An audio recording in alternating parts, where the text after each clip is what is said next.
Welcome to the Knowledge for Men show. Your life will never be the same. Your level of success will seldom exceed your level of personal development. I want to die empty of regret. I want to die empty of my best work. We don't understand who we are. Instead, we're living out somebody else's narrative. What one man can do, another man can do. If it's been done, it can be done again. Being yourself and being your truest, most authentic self in every moment. If it scares you or makes you a little afraid, do it. Follow your heart and your gut. The first stage, I think, is finding you, like finding out who I am today. Stuff will not work. You will have things that fail. Success is when you're a happy, fulfilled person. How do you define success? It's your life, and you are the creator of the movie script that is your life story. How would you like to become unstoppable, irresistible, and unafraid in every area of your life? Get free instant access to my Double Your Confidence program to become a person of action, overcome any obstacle, and scale any height. Go to kfmconfidence.com to get instant access to my program. Again, that's kfmconfidence.com. All right, guys, welcome to the show. I'm here with Jay Samit, a leading Hollywood digital media executive. He's led the creation of over 300 consumer software titles and has developed technology for Microsoft, Apple, Intel, and IBM. Jay led the White House Initiative for Education and Technology and has created global charitable projects. He's also the author of Disrupt You, Master Personal Transformation, Seize the Opportunity, and Thrive in an Era of Endless Innovation. Jay, happy to have you here on the show. Hey, thanks for having me. All right. And Jay, we start off every show with some sort of success quote or maybe even a saying that you've lived by that's helped you on your journey. So what do you got and what does that really mean to you? Well, I've got a lot of them, but I'll give you one for the audience to really think about. All right. Are you living life or just paying bills until you die? And what that really is about is what's your purpose? You know, I'm a big believer that the purpose of life is to live a life of purpose. And if you really want to get something out of this life, it doesn't happen by accident. It happens by having a plan and really following it. And, you know, that's why I wrote Disrupt You. And that's why I globetrot around the world and work with startups and have raised $700 million for startups to really help people pursue their dreams. The purpose of life is to live a life of purpose. And when did this happen for you? When did you start to realize this? From an early age? What happened? What was the aha moment here? Well, the first aha moment was I had bought into society's, implicit promise, get good grades, go to good school, and live happily ever after. And when I got out of the university, it was a recession. No one was hiring. And I'm like, this wasn't what I was told. Why did I, do all this hard work? And so I wanted to create special effects like George Lucas did in Star Wars. I had no computer background, no connections in Hollywood, no experience. But I printed a business card, said I had an effects company, didn't make myself the boss, and went around and hustled work. And when you suddenly have hundreds of thousands of dollars worth of business, you're an entrepreneur, and I never looked back. So was that a key point there, not putting yourself as the business owner to make it look like there's like a big organization here? Well, the actual key insight was there's only two things that you need to be successful: insight and drive. Everything else can be hired. Let's look at Steve Jobs. How many lines of computer code did Steve Jobs write in his entire life? I don't think very much. 0. He doesn't know how. He didn't know how, okay? He had no input into the original Apple products that was created. He had no input into their design, their function, their look, their feel, anything. What he was is somebody that had this drive and energy that could build a company and hire people around him, and built the world's largest, most valuable company with no computer background and never learned it. So the point here is you can have an idea, and if you can really look at how to change it and how to change society, you can achieve your dreams. The biggest mistake people make starting out is they go, oh my God, I don't know anybody. I don't have any money. I just have problems. Well, if you have problems, congratulations, you're halfway to success. Because all that an entrepreneur is one who takes obstacles and turns them into opportunities. If there's a problem you have, odds are other people have the same problem. Create a solution for it, and that's what you're selling. You're one click away on your phone from 6 billion people.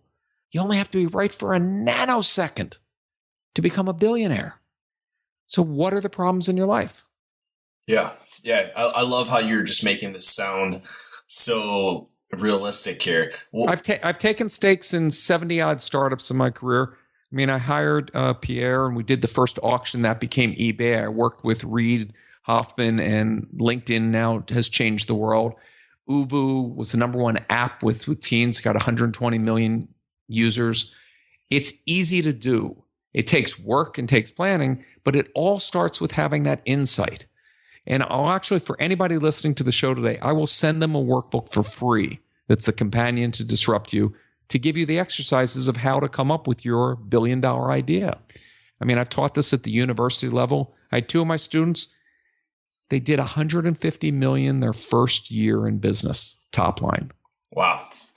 And so what are, inside Disrupt You, the subtitle here, Master Personal Transformation. So obviously before one can believe they can actually create a large business and impact the world, they need to be able to disrupt themselves first, as you say. Absolutely. So everybody wants to change the world. No one thinks of changing themselves. Right. The same with like dating too. You know, you want the hottest girl, but what about changing yourself first? So it can apply into so many different aspects. I literally learned that lesson when I was in college. I went to UCLA that had 20,000 women. Right. Okay.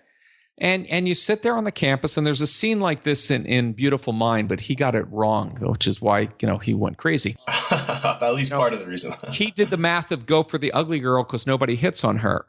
And my approach was, wait, there's 20,000 women. If I ask the most beautiful one out, she says no, I'm back where I started. I didn't lose anything. But if she says yes, so you got 20,000 shots. Well, in business, you have an unlimited opportunity to succeed. Most people don't recognize that most of your biggest, most famous people failed first. I mean, one of my favorite stories in the book is two guys I worked with early on in my career. They had this genius idea of hooking up a computer to a traffic light to get rid of traffic. Makes sense. You're going to make a fortune. They were way ahead of their time. City planners didn't get it. And so Trafo Data failed. Bill Gates and Paul Allen's first company went belly up. Their second company, Microsoft, did a little bit better. Okay? Henry Ford failed. Walt Disney failed. I mean, some of the biggest brand names that we think of failed because there's a difference between failing and failure. Failing is learning what doesn't work. If Edison had given up the first time he failed at making a light bulb, we'd be sitting in the dark today. He went at it 10,000 times until he got it right. So at the end of the day, the simple thing is failure is throwing in the towel. That's unacceptable. Failing is part of the process. It's iterative. Yeah, it's feedback. I think Jean-Paul Jaurès says that, like, we got to remove the word failure from the dictionary and replace it with feedback. Yeah, we did some business this year and had dinner with him. And if you sit in his place in Malibu and you see how successful he's risen, and you realize the humble beginnings that he started, and he's done this in multiple different industries, it's really inspiring. Yeah. What are some of the lies that we just have to stop telling ourselves so that we can fully disrupt ourselves, so that we can go on and then make a larger impact in the world? Well, the first lie that really drives me crazy is people think that they're not smart enough to succeed. And that goes back to disrupting yourself. Uh-huh. So in my case, I didn't speak till almost 4. I had problems reading in school. Nowadays, we call it dyslexic, okay? Back then, they just called you stupid. You had the 3 reading groups, the Eagles, the Hawks, and the Mud Hens. At 5 years old, when you're told you're a mud hen, you're limiting your options and you're not reaching for it. And what happens is you internalize everything. Whatever parents and teachers told you, you start to believe that that's a fact. That's an malleable part of who you are. When in fact, it's not true. Richard Branson, dyslexic. Walt Disney, dyslexic. 1 out of 3 business owners in the US, dyslexic. Turns out our brains are wired differently, so we solve problems. So it's actually an advantage. But we're all unique, and it's those uniquenesses and those differences that give you a unique input into seeing the world different than everybody else. And that's where success comes from. So you're obviously smart enough to succeed. The second lie people tell themselves is that they don't have the connections or they don't have the capital. Well, we live in an era where there's no more gatekeepers. You can do crowdfunding. Crowdfunding is like $40 billion a year. VCs put out 40 billion last year. So there's tons of people whose sole job is to give you money. You just have to learn how to ask for it. You're just flipping the script here. I like it. What is your view on finding like, how do you find out what you want to do? You said the purpose of life is to live a life of purpose. Like, right. Where do we start? How do I know what is my purpose? What kind of questions should I be asking myself? So here's an exercise that I can guarantee everybody, if you do this exercise religiously, you will have $1 billion idea 30 days from today. Okay. And this will give you more deal flow than any venture capital firm gets. Write down 3 problems in your life today and do that every day for a month. At the beginning, it's real easy. You can look around and they're obvious. Oh, I got stuck in traffic this morning. Traffic's a problem, you know. Oh, I forgot to take my pill at lunch. That's a problem, right? But as the month goes on, you're going to have to start looking at things that you assume that's the way it's always been and realize that, wait, this is a problem that there is a solution for. So 2 kids in Tel Aviv were stuck in traffic, and that dawned on them, wait a second. The phone company knows where my phone is, and it knows where the phone in the next car is. So if it tells them to go left and me to go right, there's no more traffic. That was the basis for Waze. Sold for over $1 billion. A reader of my book gave a great one, which was the forgetting to take your medicine. He took one of those Happy Meal watches that you get, that cost like 6 cents to make, put it on the lid of a pill bottle, and every time you close the bottle, it sets the countdown clock back to 0. So you can look at your medicine and say, wait a second, it's been 4 minutes since I took it. Oh yeah, I took my pill. Or, oh, it's been 8 hours. No, I didn't. That is now selling everywhere, and there's a bill before Congress to mandate it because it'll get people healthier now quicker because they'll take their medicine, which will save taxpayers billions of dollars in Obamacare and make this guy a billionaire from solving that simple problem. If you have no problems in your life, congratulations, but you're going to be a horrible entrepreneur. Yeah. So really taking a look at the problems that exist, and instead of thinking this is just the way that it's always been, this is the way that it will always be, how can I change something here? There's an opportunity there. Think of how much new technology. I mean, in my career, what was interesting is in my 20s, I was looking at all these big companies that were inventing these new things like a PC and had no idea what to do with it. I'm like, why did they spend millions and millions of dollars? Then you realize scientists invent stuff. Their job isn't to market or create a business. They're not solving a need. They're discovering something, and then it sits there on a shelf until somebody with an idea of what to do with it. Well, any of us can do that. There are websites where NASA will let you take any of their patents and go build a business around it. So there's tons of opportunity. And look at the changes now that didn't exist before. I have a question for you. Where do Internet of Things experts or Bitcoin experts or 3D printing experts come from? I have no idea. They come from the same place as that kid with the $1 business card started a computer graphics company. Somebody woke up one day and said, I'm an expert in this because there's no other experts. And then you fight to defend your turf, and you spend a lot of time talking and writing about it. And next thing you know, you're the expert. So you choose yourself. There's no, you don't need to necessarily get some sort of certification or be granted some sort of title by a company. You can choose yourself for what you want to do as well. Absolutely. The world is changing so fast. That's why in Disrupt You, I refer to it as an era of endless innovation, that there's so many new industries and such change. It's so fast. And by the way, if you're staying at your regular job, I got a note for yourself.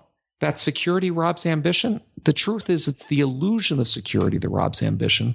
Because when you look at the Fortune 500 companies, only 57 are still on the original list, are still out there. So your big company may not be the safe route. We got 2.3 billion millennials. There's not going to be jobs for 2.3 billion people. That's more people in one generation than were on the whole planet when I was born. So unless you learn how to create your own opportunity, you're roadkill in the road of the future.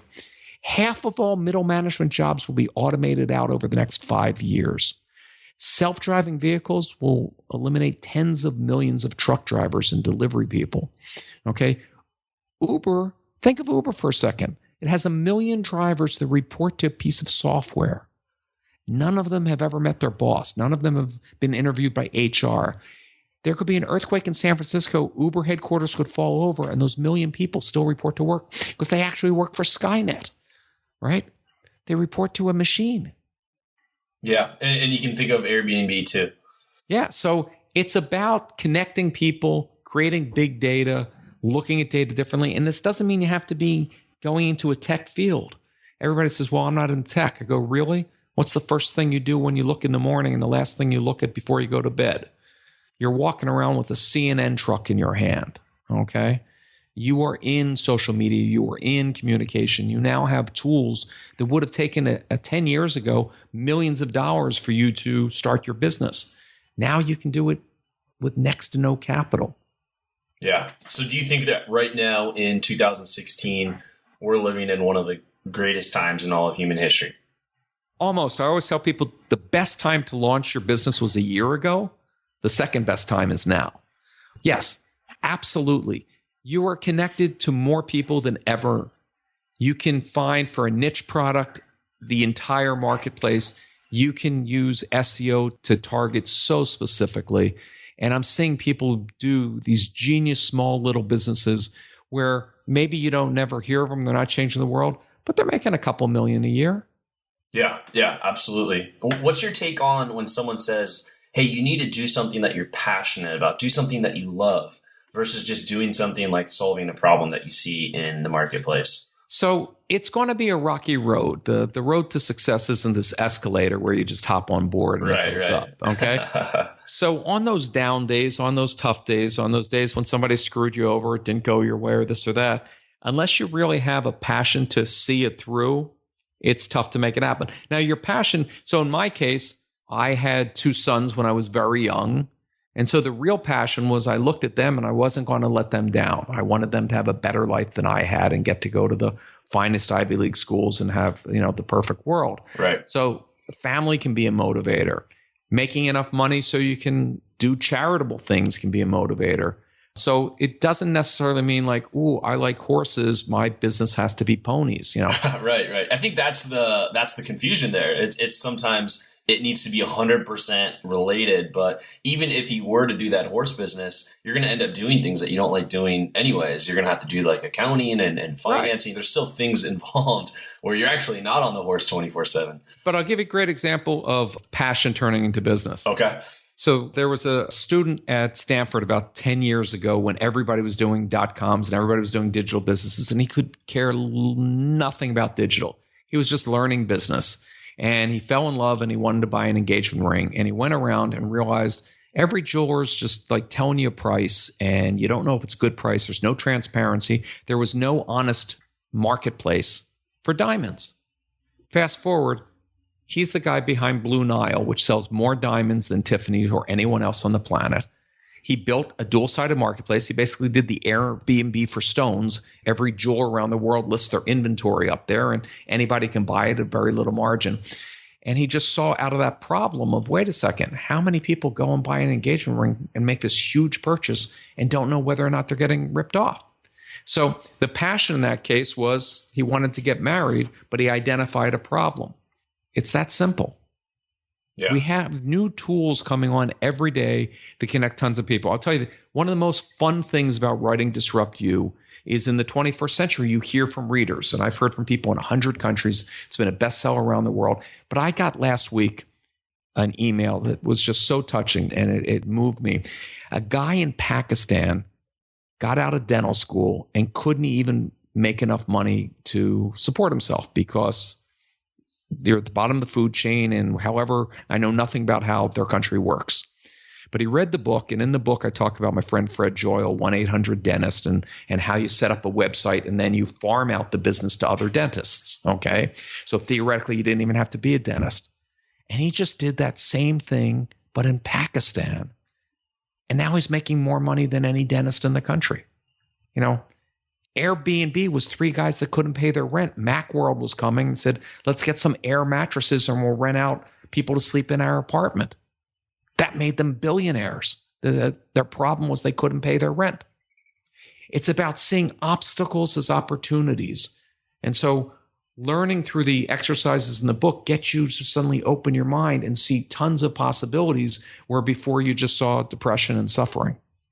Yeah. And I think this applies just in so many different aspects of our lives, not just in business, but let's say someone is depressed and they are suffering, but even viewing that personal challenge as an opportunity to grow and learn from, or a breakup or other aspect challenges in their lives. So there's a science called Effectuation, which is the power of positive thinking. And if you get to know me, I'm not a tree-hugging hippie type of guy. But the actual science is true. When you're in a positive mood, okay, dopamine's released by your brain. It goes across the synaptic nerves to your neurotransmitters, and your brain lights up like a Christmas tree. When you're down and depressed and in a funk, none of that happens. So think of that depressed person at work. Have you ever heard a good idea come from that person? No. They're literally shutting down to opportunities. So if you can just start each day with, today can be better than yesterday, I have the power to make it so, and start visualizing success, success happens. So it isn't that success makes you happy. It's that being happy creates success. And so sometimes we are not feeling that happiness. So it's sometimes you might have to force it. You're saying like force it for a little bit. Only you can control what your emotions are. So if you start saying, let me go 24 hours without complaining, let me go 2 days, you'll suddenly see your brain completely changes. There's always something good. Okay. Just watch the news and see how many people you're having a better day than. Okay. Right. And I will tell you, it is just amazing that you can change. And once you realize that, and again, there's not a lot of the science to bore you in the book, but just enough to let people know, you can actually change the physiology, the hard wiring of your brain. So they've done a lot of twin studies and stuff. You can change how you think, how you process. You were told you're bad at math? No, that's not a permanent thing. Those personality tests that big companies make you take, you're an introvert that's afraid to speak. Guess what? Go speak at 6, local speeches and and you'll change your permanent personality and how your brain processes information. Yeah. I was reading something similar to that in this. It was like this transcendental meditation book where it was just saying like how your thoughts create your actual reality. If you think these negative thoughts, you keep thinking these negative thoughts, then you're wiring your brain to be a negative person. It's 100%. You will become a negative person if you think that way. And what's great? Yeah. Why would you use up today's energy reliving yesterday's mistakes? You can't change the past. Why would you use up today's energy worrying about the future? It's not here. So if you're in the moment and it's a positive moment, right? Today hasn't been written. I'm in control of today. I can decide how I'm going to use it, what I'm going to do, and what opportunities I'm going to focus on. And so learning to prioritize, learning to what I do is called a disruptors map. It's, you're not going to get to somewhere in the future unless you know where you want to go, and then start working backwards. You don't have to know all the steps in your journey. It's not, that specific. But by starting to build a disruptors map, and then you start learning what you need to bring along that trip. Well, I want to be a surgeon. I guess I got to go to medical school. I guess I get good grades in school. I got to, you can work backwards. But it's so simple. And if you would have told me that the bunch of losers that we all started out as all became billionaires and changed the world, I would have said you were nuts, right? But I've gotten to work with Richard Branson and Steve Jobs and Bill Gates and Reid Hoffman and yada. And they're not special people. They didn't go to the special schools. Matter of fact, more than 70% of the world's billionaires are self-made, which means they have the same 24 hours in a day that you and I do. How did they use it differently? Yeah. Or college dropouts. They didn't even go. Yeah. Warren Buffett made 98% of his wealth after he was 50. Yeah. He's a good example of playing the long game, I think.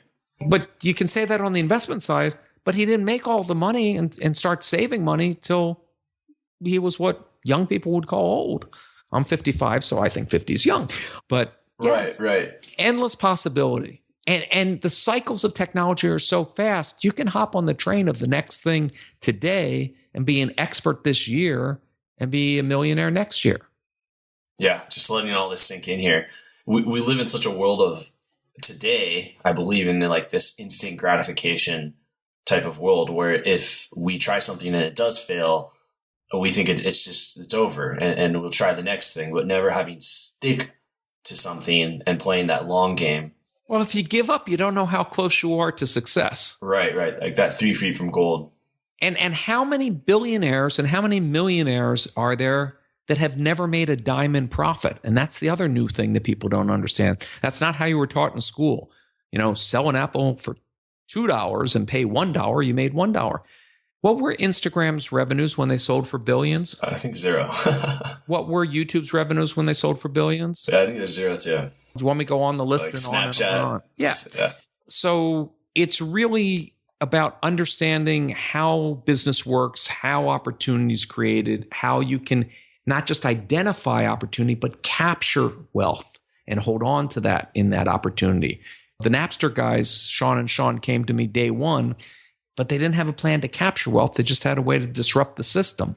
Well, they didn't make any money from that. It's really about understanding those fundamentals. And I realized when I looked around and I was teaching graduate students at USC, the largest engineering school in the US, that they didn't have a clue how the real world worked, that there was a gap, that I wanted to write a book to help people. Because if all that entrepreneurs do is solve people's problems, the more entrepreneurs are out there, the more people that are making my life easier and better. Yeah. I was just overseas in another country this past week. I didn't have to ask for directions or get lost because somebody created an app on my phone that tells me where to go. I know. It makes you wonder how people did it 20 years ago. Oh, I can tell you. Oh, yeah, I guess. You've got the experience. End up realizing how little language skills you have when it comes down to pointing and doing charades on the side of a road. Right. But it's phenomenal, the opportunity. There's so many businesses I wish I had the time to get full force into right now, because it's obvious that it's unclaimed territory. It's like somebody told you that they just discovered a new continent and it was filled with resources, but nobody bothered to paddle over there. Yeah.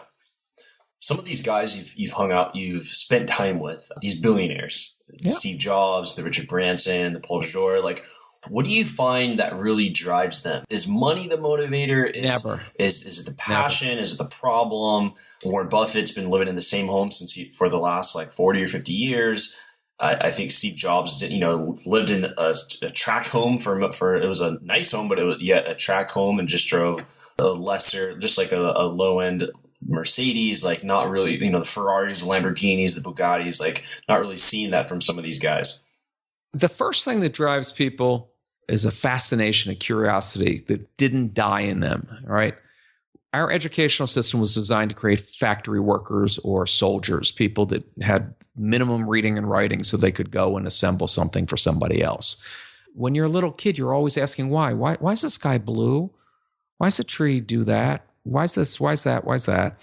And if you can keep that sense of why, the first thing that you realize is when you hit one of these problems and go, there must be a solution. Why didn't anybody build it? And then you realize, well, nobody was focused on it. There weren't iPhones 5 years ago. There weren't this, or the pieces weren't there. And so most of these things that seem so obvious to us, like an Uber or an Airbnb today, were just somebody asking the simple question, why? The people that still have that appetite to then build into major empires or to do it again and again, that's a very special individual. Because most people, once you give it to them once, that tends to be enough. Yeah. And what are some of their views of money that you find common amongst the billionaires? Everybody reaches a state where your needs are met and your family's needs are met. And what number is that, do you think? Everybody has a different number. Uh-huh. I will tell you, somebody gave me this insight when I was very young. Uh-huh. Success for most of us, and I don't mean to do this in a sexist way, but it's more to my generation that was just fathers working. Success is when you make more money than your father. That's when you suddenly feel, wow, I've achieved something. And for many people, that's a milestone. But everybody has their own magical number. But once that need's met, you really start saying, if you're normal, if you're wealth you can take out of the world, but the real impact is what you can do, what you can change, how you can help. So you start seeing people either doing businesses that help solve more problems or doing charity and foundations. I mean, look at the work that Bill and Melinda Gates have done in wiping out disease around the world. Look at some of the charitable acts. David Geffen went from being, I was partnered with him on a project, very tough, one of the toughest guys in Hollywood, to one of the most generous philanthropists. Michael Milken has dedicated the past 20, 30 years just to philanthropy. When you look at Bloomberg, he built up a great empire, but he spends all his time trying to make life for citizens better. And that's a wonderful, wonderful feeling when you realize that you can give back and change the world in a positive sense.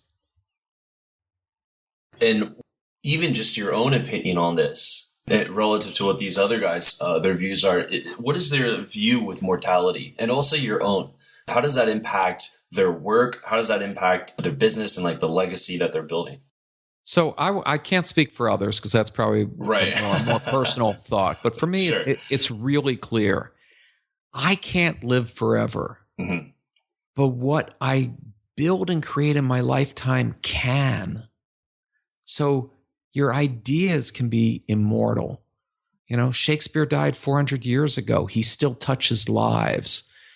Prince and Bowie and some of the artists that passed recently, they're changing people's lives every day, through their art. The guy who created air conditioning should be a god that we all know the name of. I mean, there's so many ways that you can impact the world, and you're here for such a short time. Shouldn't your goal be to make some difference with your time that you have? Again, the purpose of life is to live a life of purpose. And when do you feel like enough is enough? Bob Hope had a line that he once said, it's better to wear out than rust. And so if you enjoy what you're doing, I'm still that kid. This past year I was in 26 states, and dozens of countries. And I wish I could spend more time on each project. I love the game of it. It's not about money. It's not about any of that. It's about the fun of what you can actually do. So why stop? Did Picasso say, hey, I made a lot of money on my paintings. I'm not going to paint anymore. Does Paul McCartney says, I don't want to pick up another guitar. It's in your blood. It's what you're here to do. Yeah. I like that. I like that a lot. All right, Jay, let's dive into the knowledge round. I'm just going to ask you a few more rapid fire questions here. And so, Jay, are you ready for the knowledge round? I'll do my best. All right. After 200 plus interviews, I've identified the most common trait of success as confidence. Whether you're trying to achieve financial freedom or improving your relationships, confidence is what separates those who get what they want in life and those who don't get what they want in life. So before a man sets out on his journey, it's important that he has the confidence in himself to accomplish his goals and his dreams. You have to have this area of your life taken care of in order to create the life that you want. That's why I've created a free program to double your confidence in less than 30 minutes with this weird but simple set of exercises. Go to kfmconfidence.com. Again, that's kfmconfidence.com to transform your life. Welcome to the Knowledge Round, where the guests will be asked rapid-fire questions to give the audience invaluable pieces of wisdom to help transform their lives. Starting in 3, 2, 1, showtime. So, Jay, what advice would you give to someone who's feeling really lost and unsure of a sense of direction in their life? Welcome to the human race. Everybody that thinks they have, be afraid of those that have all the answers because they really don't. If you have a lot of questions and you're unsure, then you're on the right path. And you get endless do-overs. This is just like playing a video game. You can start again and again. So try something and see what you like about it and be introspective of what gives you joy and what doesn't. Yeah, I like that. And what would you say was holding you back personally from becoming the man you are now today?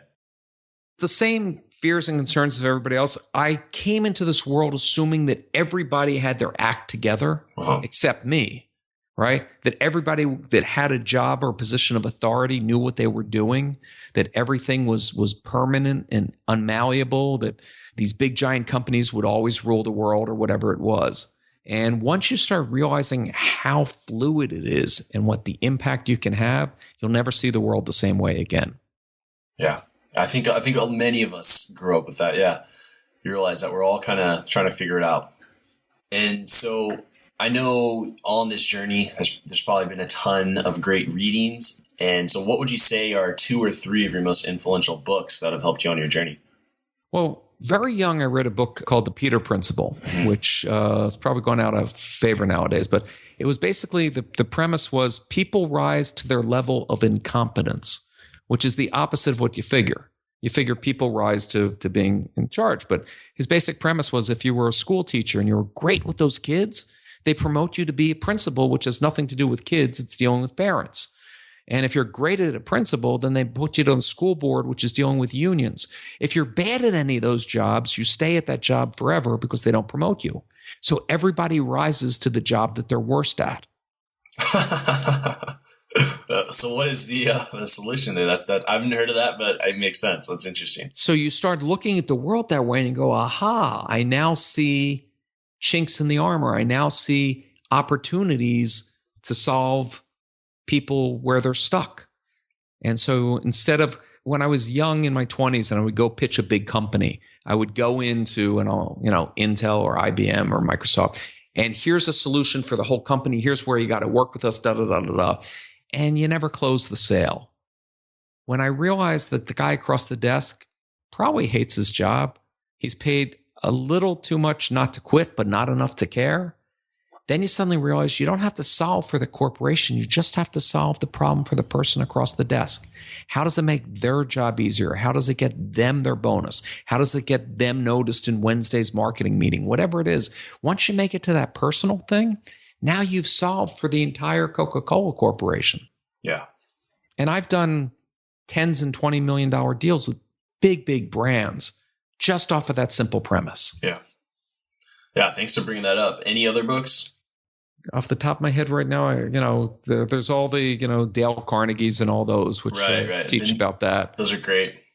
But nothing comes to mind right off the top. Got it. Okay. And so this one now is more of a scenario for you. So Imagine you had 60 seconds with 25-year-old Jay. If you can envision what he's doing personally, professionally, I heard a little chuckle there.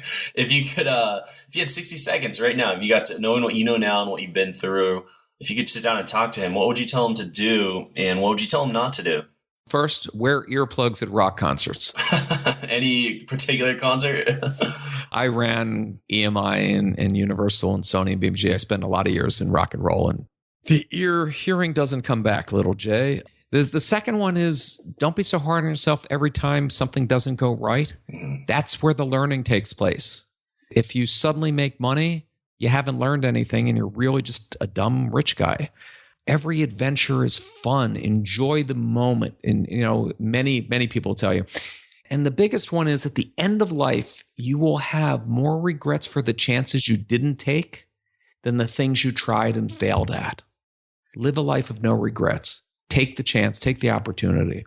I remember when I was real young, I had 2 young kids and I was offered this amazing job, but it would be in Japan. And I didn't want to be away from my kids, but I needed the money. And what do you do? And so I said, I'll take the job. And the second I took the job and got into it, they said, what you're doing is too important. We're going to keep you here in town. You don't have to go to Japan. So I would have missed out on that opportunity for reasons that turned out to not exist. So go and try it. And last thing I would tell them, if Richard Branson invites you over his home, and his first question when you walk in the door is, how much? And you go, what? And he goes, how much for you to come work for me? Don't say no. Pause and think it over and talk with Richard. Other than that, no regrets. And yes, I did that to Richard. All right. And how did that turn out? I should have, I so was enjoying what I was doing at the time. I didn't fully grasp the opportunity in front of me and what a great fun it would have been to work with Richard. Yeah. Okay. And so now reflecting back on even just things you've shared in this whole interview, it's been fantastic. What would you say now is your philosophy on life and success? Well, everyone can be successful. Mm-hmm. You have enough brains, you have enough opportunity, and you don't have to be in the big city. You don't even have to be in a big country. Everybody's all connected. So the only thing holding you back is yourself, right? Last year, Americans spent $70 billion on lottery tickets and less than 10 on books, right? You need to learn to earn, okay? You need to constantly grow and stay educated on this changing world, or otherwise somebody that is educated and is paying attention, and I don't mean university degrees and advanced degrees. That was an old-fashioned way of measuring knowledge. But you really have to invest in yourself. Your worth is what's between your ears. Yeah, I'm just letting that sink in. I like that. That's good. And Jay, that's going to conclude the knowledge round there. Really powerful. What is now exciting you today? Like what got you out of bed in the morning today? Oh my God, there's so many things. So 3D printing is changing everything. 3D printing is not just making plastic toys. It's like okay. when PCs started, we're all like, okay, what do we do with this? But you can 3D print human organs, noses for transplants. You can make vegetarian meat. You can make kosher pork. You can make buildings that are 3 stories tall. You can make new metals. You can make any pharmaceutical in the field to help servicemen. I mean, endless possibilities. So that's exciting me. Autonomous vehicles, self-driving, unbelievably excited. Somebody take Jay's idea and start marketing the self-driving motorhome. As the world becomes more unsafe, domestic travel will come back. The biggest pain of driving your kids to all the national parks in the 50 states is those 8 hours of nothingness, where now you can be in the self-driving motorhome, play video games, watch North by Northwest. The car stops and the doors open and there you are at Mount Rushmore. There's so many new businesses. So many readers are sending me their ideas and what they're working on. It's a great time. Yeah, really good. Really great. This has been a powerful session here. And so for all the listeners, you can follow up with Jay if you simply just go to jsamit.com, SAMIT, and then just go to Google or go to the Amazon and you can type in Disrupt You and it pops right up, or Jay Samit pops right up. And this has been a really, really good session. I think it opened up a lot of eyes, opened up just the possibility and motivation when you're going through this journey is kind of like a shower. It doesn't last forever. You need it daily. Right. So you can follow me on Twitter at jsamit, JAYSAMIT, and I try to tweet out this type of stuff and interesting tidbits and facts. And I got about 100,000 people following me. So I enjoy communicating with you. And again, anybody that wants the free workbook that goes along so you get more out of the book, just go to jsamit.com, click on the free workbook, and I'll send it out to you. My gift for spending your precious time with us here today. Thank you for listening to the Knowledge for Men podcast. Hundreds of interviews and millions of downloads later, we're continuing to build an international movement, and we're just getting started. So if you enjoyed this episode, go ahead and leave a helpful review in iTunes because it really helps the podcast grow so we can impact even more men in the world who need this. Guys, this is all about living with purpose, where every day you only do things that matter to you. You wake up, live with purpose, and take massive action towards the life you want. And always remember, love the life you have while creating the life of your dreams. Go to kfmfree.com to get a surprise bonus I've made for my listeners. Again, that's kfmfree.com for something that's changed my life, and I'm offering it to you for free. Also, check out my Amazon best-selling books that I've written for you to help you crush life at kfmauthor.com. Again, that's kfmauthor.com to see all the books I've created to help you break through in life. This is your host, Andrew Farabee, founder of knowledgeformen.com, and I'll see you in the next episode.